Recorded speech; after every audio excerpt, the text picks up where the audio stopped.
grew up in Alny area, Philadelphia, and also in Germantown.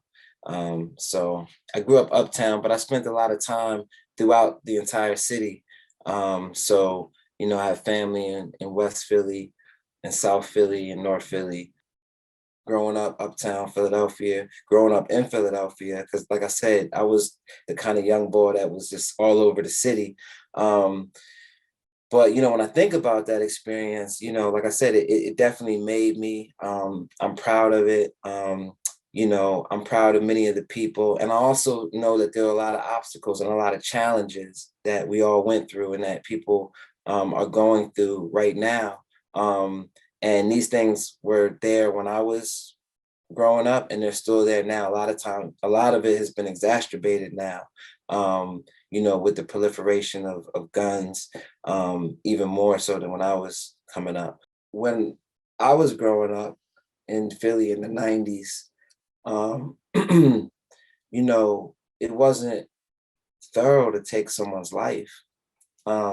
That wasn't thorough. And that wasn't something that, you understood the weight of that. And, I think that just needs to be taught more. And that it comes from, old heads, it comes from unks and parents, and it comes from teachers, it comes from, when we talk about the village, it takes a village to raise a child. I mean, when I grew up, it wasn't, and I write about it in Buck, it's not just one person talking to me or two people. It takes a village of people that kind of share in an idea. And that idea is just that your life is sacred. Your life means something. You're not here to destroy and take lives and create chaos. That's not why you're here. You have a higher purpose. And so that's again, it's not like in the 90s people weren't killing each other, but the murder rate has grown. The quickness to resort to violence has grown. I think social media has something to do with it as well. I didn't have social media growing up. So we didn't have social media. So that, I think, created somewhat of a difference in terms of just, things that were at least documented, or things that we were willing to do or not willing to do. People doing all types of things for clout these days. A lot of times when we hear about mass shootings that involve, white males, we hear a lot about mental health.